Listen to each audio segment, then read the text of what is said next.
Bu tizim shaffof, doimiy nazorat qilib boriladi. Murojaat ketma-ketligi asosida ko'rib chiqiladi va sohada oxirgi 5 yilda 3 karraga oshdi davlat xizmatlarini ko'rsatish. ERP Sport tizimiga bog'lab ketyapman. Loyihalarda ishlab chiqib hayotga joriy etganimizda hozirgi bir dolzarb masala desak ham bo'ladi. Inson omilisiz tizimda o'zi xizmat ko'rsatadi.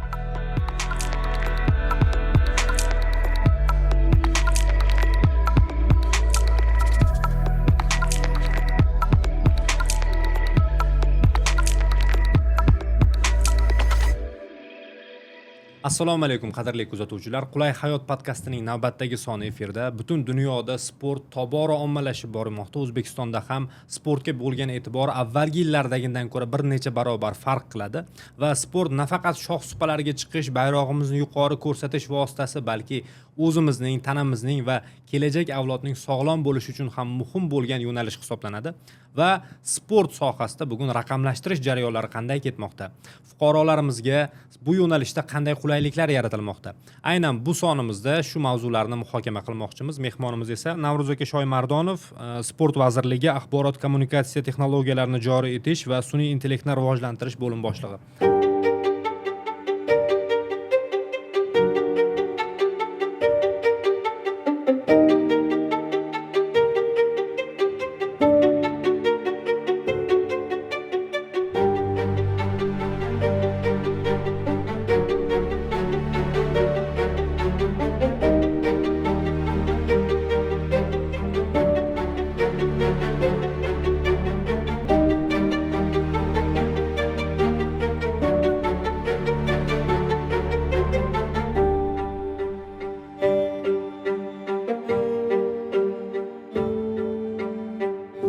Xush kelibsiz.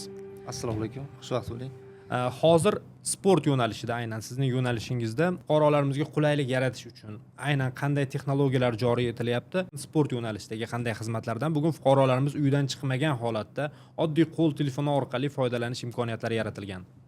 Bugungi kunda sport sohasida raqamlashtirish yo'nalishida, mana o'zingiz ham ta'kidlab o'tdingiz, umuman raqamlashtirish yo'nalishida barcha sohalar kabi sport sohasida ham juda katta izchil ishlar amalga oshirilmoqda va buning natijasida sohada oxirgi 5 yilda 3 karraga oshdi davlat xizmatlarini ko'rsatish va bugungi kunda 20 ga yaqin elektron davlat xizmatlarini ko'rsatilishi yo'lga qo'yildi. Shundan 6 tasi praktik shakldagi davlat xizmatlari ko'rsatiladi. Demak, umuman sport sohasida zamonaviy texnologiyalarni qo'llagan holda ERP tizimlarimiz ishlaydi. ERP Sport yagona elektron boshqaruv tizimi doirasida aynan 24 ta axborot tizimi mavjud. O'sha tizimlardan aynan bittasi o'sha davlat xizmatlari axborot tizimi. Bugungi kunda o'sha davlat xizmatlarimiz elektron hukumat doirasidagi boshqa vazirlik idoralarining axborot tizimlari bilan to'liq integratsiya qilingan. Shu bilan birga 6 tasi praktik shakldagi, ya'ni trener, o'qituvchi, yo'riqchi uslubchilarga malaka toifalarini berish, sport hakamlariga malaka va o'sha milliy toifalarni berish davlat xizmatlari to'liq praktik shaklga o'tkazilgan. Xabaringiz bor, o'sha praktik shakldagi davlat xizmatlari ko'rsatishi bu inson omilisiz tizimdagi mavjud ma'lumotlar asosida fuqaroga to'g'ridan to'g'ri tizimda o'zi xizmat ko'rsatadi.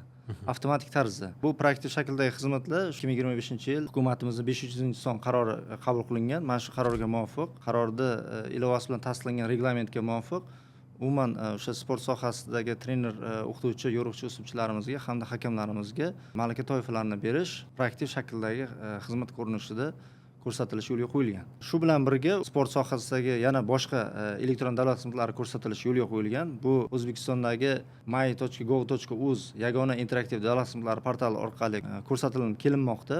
Xususan sportchilarga sportchi pasportini berish, sport ta'lim muassasalariga onlayn qabul qilish va bir sport ta'lim muassasasidan boshqa sport ta'lim muassasasiga ko'chirish, sportchilarga razryad va unvonlarni berish, sport sinovlarini topshirish uchun ariza yuborish kabi bir qancha elektron davlat xizmatlarimiz ko'rsatilishi yo'lga qo'yilgan. Shu bilan birga nafaqat elektron davlat xizmatlari, balki sport sohasidagi qo'shimcha xizmatlar ham joriy etilgan. Bu yer sport vazirligini tahliliy markazi. Bu tahlil markazida o'sha maxsus dashbord platformasi ishlab chiqilgan. Ushbu platforma orqali ERP Sport yagona elektron boshqaruv tizimidagi barcha statistik va tahliliy ma'lumotlar real vaqt rejimida monitoring qilib boriladi misol uchun umumiy sportchilar soni, ko'rsatilayotgan xizmatlar, xodimlar to'g'risidagi ma'lumotlarni monitoringi, qancha xodimlar, shundan gender tengligi asosida qanchasi ayollar yoki trenerlar, o'sha xodimlar ichida qanchasi trenerlar, murabbiylar, barcha ma'lumotlar tahlil markazida doimiy monitoring qilib boriladi. my.gov.uz ga ko'plab xizmatlar integratsiya qilinganini tushuntirib berdingiz va bu xizmatlardan foydalanish ko'rsatkichlari qanday bugun? Ya'ni yurtdoshlarimiz bu xizmatlardan onlayn ravishda qanchalik foydalanyapti yoki haligacha ayrim xizmatlardan an'anaviy ravishda foydalanish holatlari saqlanib qolyaptimi? Bu bo'yicha ham bir monitoring yuritiladimi?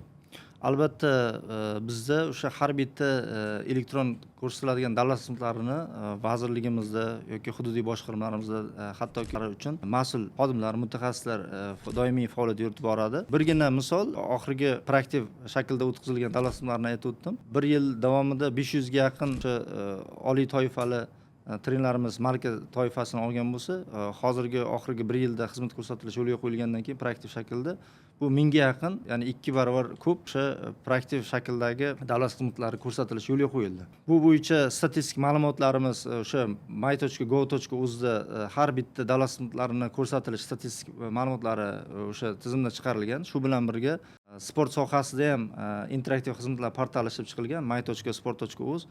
Biza bir vaqtning o'zida statistik hisobotlarda kelib tushgan arizalar soni, ularni kelib tushgan arizalarni qanchasi jarayonda, qanchasi o'z vaqtida ko'rib chiqilgan hamma statistik ma'lumotlarni my.sport.uz sport sohasidagi interaktiv xizmatlar portaliga ham onlayn kuzatish imkoniyatini yaratganmiz. Mazkur raqamlashtirish sertifikatlash markazi tomonidan vazirlik tizimidagi barcha dasturiy mahsulotlar ishlab chiqiladi va doimiy texnik qo'llab-quvvatlash ishlari amalga oshiriladi.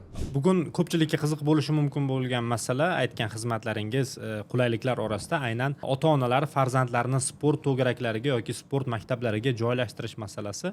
Umuman ota-onalarni farzandlarini sport to'garaklariga yoki sport ta'lim muassasalariga qabul uchun ariza yuborish imkoniyati mavjud. Bu hukumatimizning 2023-yil 3-noyabrdagi 583-son qaroriga muvofiq va u bilan tasdiqlangan reglamentga muvofiq amalga oshiriladi. Ya'ni o'sha ota-onalar yoki 18 yoshga to'lgan sportchilarimiz, fuqarolarimiz yagona interaktiv davlat xizmatlari portali orqali sport ta'lim muassasalariga qabul uchun onlayn ariza yuborish imkoniyati mavjud. Shu bilan birga sport ta'lim muassasalarimizda doimiy shug'ullanayotgan sportchi o'quvchilarimiz bir sport ta'lim muassasasidan boshqa sport ta'lim muassasasiga ko'chirishi xizmatlari ham yo'lga qo'yilgan. Ya'ni o'sha sport ta'lim muassasalariga, to'garaklarga qabul qilinishi, sport ta'lim muassasalariga kirishi hammasi davlat xizmatlari orqali amalga oshiriladi.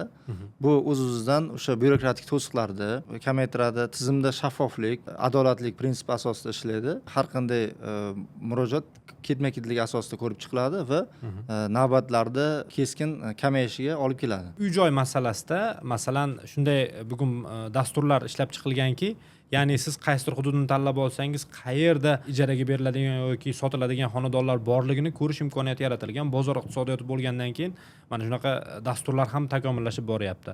Sport yo'nalishida men yashaydigan hududga davlat tasarrufidagi qaysi sport inshootlari yaqinroq ekanligi va qaysilarda qanday imkoniyatlar borligini bir ko'rib chiqadigan maxsus bir dasturlar ham ishlab chiqilganmi?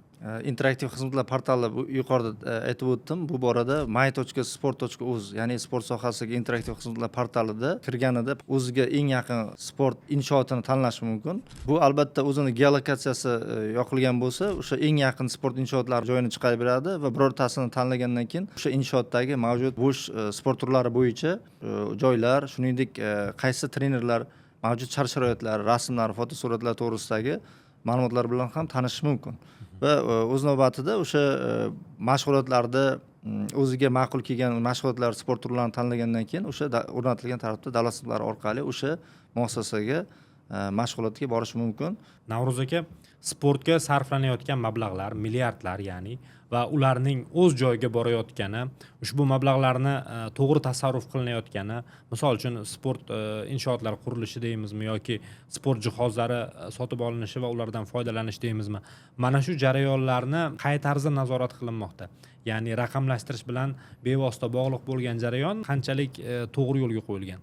Barcha sohalarda umuman moliyaviy sarf-xarajatlarni nazorat qilish mexanizmi yoki to'g'ri sarflanishini yo'lga qo'yish bu juda ham muhim ahamiyatga ega.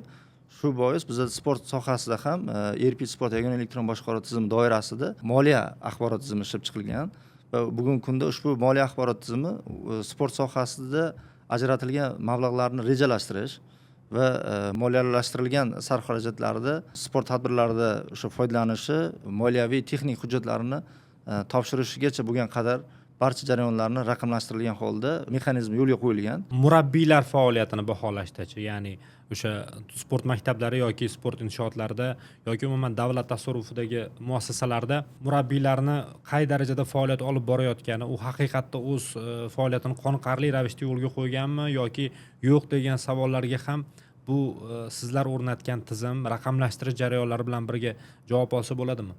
Albatta. Bizda mana o'zingiz ham e'tibor berayotgan bo'lsangiz, ERP sport tizimiga bog'lab ketyapman. ERP sport yagona elektron boshqaruv tizimi o'zining nomi bilan shunaqaki, yagona boshqaruv tizimi. U nafaqat sport vazirligi foydalanadigan tizim, balki sport sohasidagi barcha tashkilotlar, sportga ko'maklashuvchi tashkilotlar ham bugungi kunda o'sha yagona elektron boshqaruv tizimidan foydalanib kelmoqda. Bugungi kunda 200 dan ortiq federatsiya, assotsiatsiyalar yoki umuman sportga ko'maklashuvchi eng yaqin hamkor tashkilotlarimiz, Yoshlar ishlari agentligi, Maktabgacha va Maktab ta'lim vazirligi hammasi mana shu sport sohasidagi olib borayotgan faoliyatini barchasi mana yagona elektron boshqaruv tizimida foydalanib kelmoqda. Xususan murabbiylarda, umuman sport ta'lim muassasalarida baholash bo'yicha aytib o'tdingiz. Bu reyting axborot tizimi sport sohasidagi barcha aytaylik elementlarni o'sha sportchilar, murabbiylar, o'sha trener, o'qituvchi, yo'riqchi, uslubchilar, umuman sport muassasalari faoliyatini samaradorligini ham o'sha reyting axborot tizimida baholash texnik imkoniyati mavjud. Bu respublikamizdagi mavjud sport ta'lim muassasalarini barchasi aniq mezonlari belgilab qo'yilgan. 20 ga yaqin mezonlarda avtomatik tarzda baholab beradi. Bu qizil, sariq, yashil toifaga bo'lingan. O'sha yashil toifadagi sport muassasalarimizni erishgan natijalari yoki o'sha samaradorlik ko'rsatkichlari o'z navbatida o'rganib chiqilib, keyinchalik nima imkoniyatlar yaratib berilishi kerak sport sohasidagi, qanaqa infratuzilmaga oid yoki umuman kadrlar yetishmovchiligi bo'lishi mumkin. Barcha muammoli holatlar hammasi o'sha reytingni baholash tizimi natijasida bularni bosqichma-bosqich bartaraf etish imkoniyatlari ko'rib chiqiladi. Va bugungi kunda o'sha baholash tizimi juda yaxshi yo'lga qo'yilgan. Alohida bo'linmalari bor. O'sha bo'limlar doirasida ushbu tizim orqali to'liq monitoring qilib, to'liq baholash samaradorlik natijalari kuzatib monitoring qilib boriladi. Siz nafaqat vazirlikning mas'ul xodimisiz, balki mutaxassissiz shu yo'nalish bo'yicha va mutaxassis sifatida aytingchi, hozir mana hamma sohaga sun'iy intellekt texnologiyalari keng joriy qilinyapti. O'zimiz ham dasturlar tayyorlashda yoki efirlar tayyorlashda yaxshigina foydalanyapmiz va vazirlikda o'sha raqamlashtirish jarayonlarida sun'iy intellekt texnologiyalari qanchalik faol tatbiq etilyapti deb ayta olamiz. Bir aniq misollar bilan keltira olasizmi? Umuman sport sohasida ham sun'iy intellekt texnologiyalari hozir qo'llanishi yo'lga qo'yilgan, boshlandi. Biz yil yakuniga qadar ikkita loyihani, yirik loyihani amalga oshiramiz. Sport mashg'ulotlarida sportchilarning ishtirokini, shaffofligini ta'minlashimiz kerak. Ya'ni sportchi o'quvchilarimiz haqiqatan ham mashg'ulotga kelyaptimi va mashg'ulotda qanchalik ishtiroki necha foiz ko'rsatkichlari amalga oshirilyapti. Bu borada bizda Face ID tizimini yo'lga qo'yganmiz. Har bitta o'sha trener, murabbiylar tomonidan sportchi o'quvchilarimizni o'sha Face ID tizimi orqali davomadi amalga oshiriladi. Sportchilarning sport mashg'ulotlarida doimiy ishtirokini doimiy monitoring qilib borilishi, sport mashg'ulotlarini real vaqt rejimida o'tayotganligini tahlil qilib borish mana shu tahliliy markaz tomonidan doimiy tahlil qilib boriladi. Hozirda tizim sinov tariqasida biz bu ishlatib ko'ryapmiz va texnik kamchiliklarni bartaraf etish choralari ko'rilyapti. Qisqa muddatda yaqin kunlarda bu to'liq joriy etiladi. Ikkinchi loyihamiz chatbotlar loyihasini yo'lga qo'yamiz sport sohasida, ya'ni o'sha chatbotni ishga tushirish natijasida o'sha tizim foydalanuvchisi tezkor qaror qabul qilishda o'ziga zarur bo'ladigan eng muhim savollarni, misol uchun o'sha chatga berilsa, tizim mavjud ma'lumotlar bazasini tahlil qilish natijasida ko'rsatkichlar asosida savollarga tezkor javob beradi. 2030-yilgacha O'zbekistonda raqamlashtirish jarayonlari va sun'iy intellekt texnologiyalarini keng joriy etish bo'yicha katta rejalar qo'yilgan, katta maqsadlar qo'yilgan va 2030-yilgacha aynan sport yo'nalishida qanday bir o'zgarishlar bo'ladi, yana ham kattaroq maqsadlar qanday? Maqsadlarimiz umuman boyagi 24 ta aytib o'tgan axborot tizimlarimizni yanada takomillashtirish. Mana biz boshida umuman mana loyihalarni ishlab chiqib hayotga joriy etganimizda keyin ham umuman tizim foydalanuvchilar tomonidan qo'yilgan talablar asosida yana ham takomillashtirib borilmoqda. Men o'ylaymanki, har qanday tizimni doimiy takomillashtirilgan sari u yana ham qo'shimcha funksiyalarni ishlab chiqish, qo'shimcha texnik imkoniyatlar yaratishni talab qiladi va bu hech qachon ideal tizim sifatida ko'rilmaydi. Va biza 2030-yilga qadar umuman sport sohasida bosqichma-bosqich sun'iy intellekt texnologiyalarini keng joriy etish rejalashtirganmiz. Bu yilda 2 ta loyihani joriy etadigan bo'lsa, keyingi yillarda o'sha mavjud loyihalarimiz doirasida boya aytganimdek mavjud ma'lumotlar bazasi shakllanishi asosida aholi umuman foydalanuvchilar uchun, sportchilar uchun manfaatli bo'ladigan bir yirik sun'iy intellekt loyihalarini bosqichma-bosqich ishga tushirish va hayotga keng tatbiq etish rejalashtirganmiz. Tushunarli, rahmat aka. Navruz aka, yana bir savol qiziq menga. Yoshligimizda hammamiz ham sport to'garaklarga qatnashganmiz, sport musobaqalarida ishtirok etganmiz, tuman, viloyat bosqichida. Menimcha deyarli har bir yigit, har bir qiz bugun yana ham ko'proq qiziqsa kerak va mana shu jarayonlarda endi balki hozir bizga kichik musobaqalar balki kichkina narsadek tuyulishi mumkin, lekin bolalar uchun, ayniqsa o'quvchilar uchun juda ham bir hayotidagi katta bosqichdek tuyuladi va mana shu jarayonlarda agar hakamlar qaroridan norozi bo'lib qolishsa yoki noto'g'ri adolatsizlik bo'layotgan holatlar uchrasa, mana shunday musobaqalarda yoki musobaqalarga jalb etish jarayonida ularda tushkunlik kayfiyati bo'lishi mumkin. Albatta. Mana shunaqa holatlarda ularning ota-onalari qaysi manzilga murojaat qilishlari mumkin va qanday tartibda? Bu murojaatlar qanday o'rganib chiqiladi? Musobaqa o'tkazish tartibida unda o'sha musobaqadagi siz aytgandek o'sha holatlar yuzasidan apellyatsiyaga berish yoki qayta ko'rib chiqish uchun hakamlar hay'atiga taqdim etish nazarda tutilgan bo'ladi. Agar o'sha musobaqada g'oliblarni aniqlashda yoki umuman musobaqa jarayonlarida mana shunaqa nohaqliklar, adolatsizliklarni yuzaga kelgan paytda ular o'sha tezkor o'sha belgilangan nizom bo'yicha o'rnatilgan tartibda taqdim etilishi kerak bo'ladi va o'z navbatida biz ham texnik ko'mak ko'rsatamiz o'sha tizimdagi natijalarni kiritishda, o'sha haqqoniy natijasi kiritilishida biz amaliy yordam ko'rsatamiz. Hozirda ham mana o'zingiz xabaringiz bor, Prezident olimpiadasi sport musobaqalari o'tkazilyapti. Umuman talabalar olimpiadasi o'tkazildi. Xotin-qizlar olimpiadasi, bular barcha o'tkazilayotgan musobaqalar siz aytgandek ma'lum bir bosqichlarni o'z ichiga oladi, hududiy bosqichlar va respublika bosqichlari. Bular hammasida har bitta bosqichida o'zi nizomga muvofiq mas'ullar mavjud. Ularga o'sha apellyatsiyaga berish jarayonlarini o'sha hakamlar nimalar tomonidan to'liq ko'rsatmasi beriladi va o'rnatilgan tartibda hammasi amalga oshiriladi. Tushunarli, katta rahmat Navruz aka. Bugungi suhbat uchun, bugungi bergan ma'lumotlar uchun sizga o'z minnatdorchiligimizni bildiramiz. Menimcha bu yerda aytilgan fikrlar aynan sport yo'nalishida faoliyat olib boruvchilar yoki farzandlari turli bir sportning turli yo'nalishlariga qiziquvchilar uchun ham juda ham foydali bo'ldi va yaratib berilayotgan qulayliklar barchasi fuqarolarimizning, yurtdoshlarimizning hayoti yanada farovonroq bo'lishi uchun, qulayroq bo'lishi uchun oyoq bilan bitiradigan ishlari kamayib, intellekt orqali ish bitirish jarayoni yana ham ko'payishi, oshishi uchun va bu jarayonlar haqida foydali ma'lumotlar bo'ldi. Menimcha yurtdoshlarimiz ham endi o'zlari bilmagan qaysidir bir onlayn imkoniyatlardan, raqamlashtirish jarayonlarida yo'lga qo'yilgan qulayliklardan albatta foydalanishadi. Sizga katta rahmat. Nasib etsa, yil so'ngida balki hozir aytganingizdek 2030-yilgacha mo'ljallangan rejalar, maqsadlar qay darajada bosqichma-bosqich amalga oshayotgani va yana yangi qulayliklar qay darajada sohaga tatbiq etilayotgani haqida ham gaplasharmiz. Xush kelibsiz, katta rahmat.